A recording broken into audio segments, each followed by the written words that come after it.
Hello and welcome to this blank screen. We're going to be dealing with Mary Ainsworth in this screencast. Please remember to pause me if I'm going too fast and you can rewind me.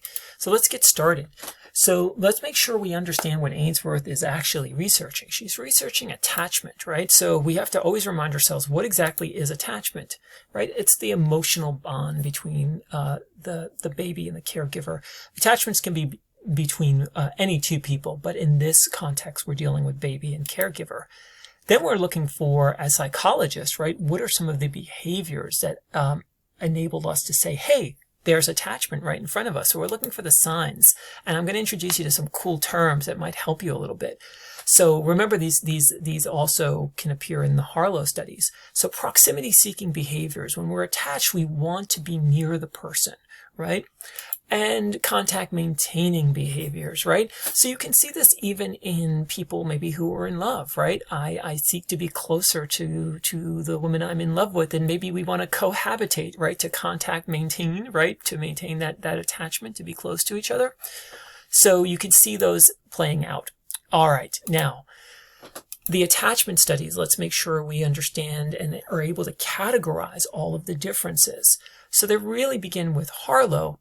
Although he's actually not trying to do attachment studies, it turns out that his study kind of turned into an assessment of attachment, but he wasn't actually going for that at first. So he helped identify some of the main factors contributing to attachment: familiarity and contact, right? So Ainsworth comes along about 20 years later, and she's really interested in the attachment differences that she notices that babies actually exhibit. She actually goes off to Africa to study different tribal groups, and she wants to see are parenting styles different with their babies, don't think Baumrind, and are the attachment styles different? So she's really going to focus on differences in attachment. Chess and Thomas are going to focus on temperament.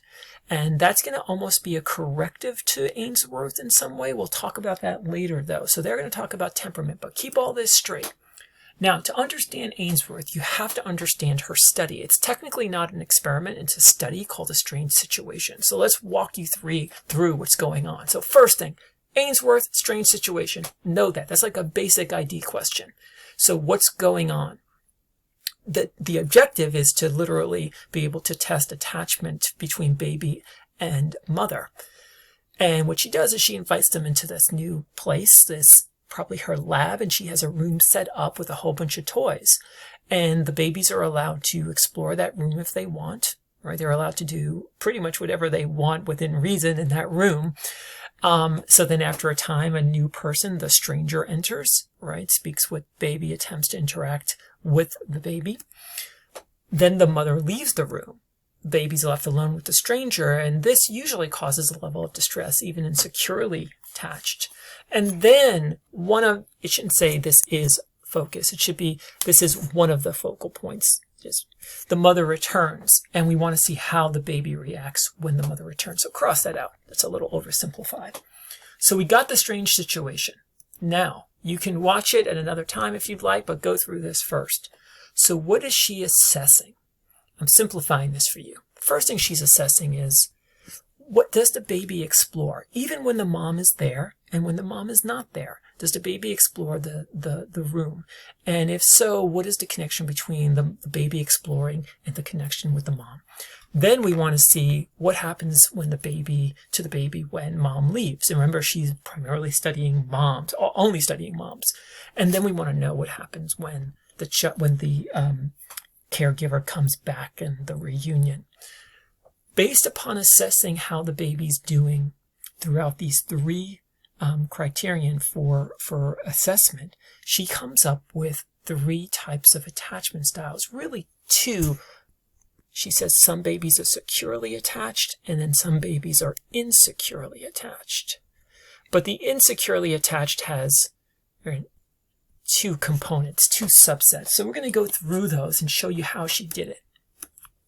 First, let's take a look at the securely attached.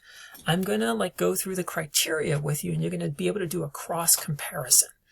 So first thing is, most securely attached babies. Remember, These are babies that Ainsworth categorized as securely attached.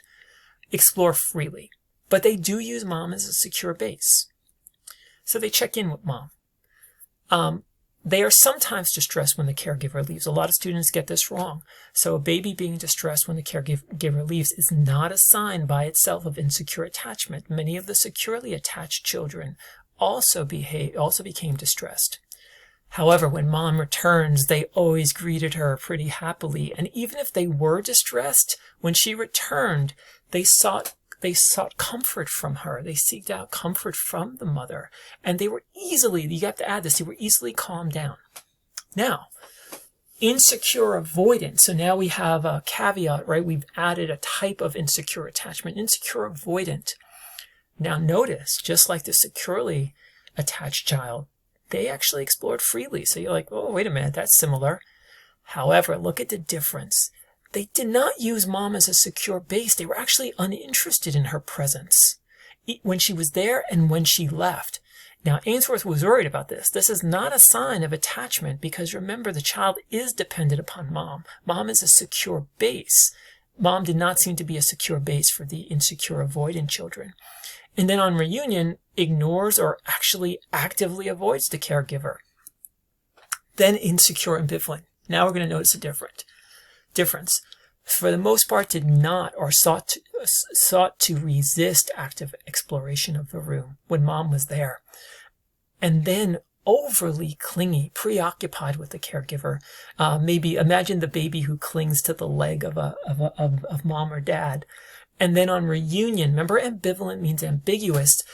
They were actually unsure of what to do. They would resist the mom, but actually wanted contact. So they would seek a hug, then push her away, sometimes even hit mom, kick mom, showed anger, passivity, and clinginess. And unlike the securely attached child who was distressed when mom came back, remember the securely attached child was easily calmed down. The insecure ambivalent child was not easily calmed down. Now here's where it all comes together. So what does Ainsworth attribute these attachment styles to? She attributes them to the mother's behavior. Okay? That's what she attributes to them. So basically the securely or insecurely attached child, that results, according to Ainsworth, from the mother's behavior towards the child. So that's a key point. She's not taking into consideration temperament or any of the characteristics of the child. She basically looks at the caregiver. So that's Mary Ainsworth for you. Definitely watch the video. Talk to you soon.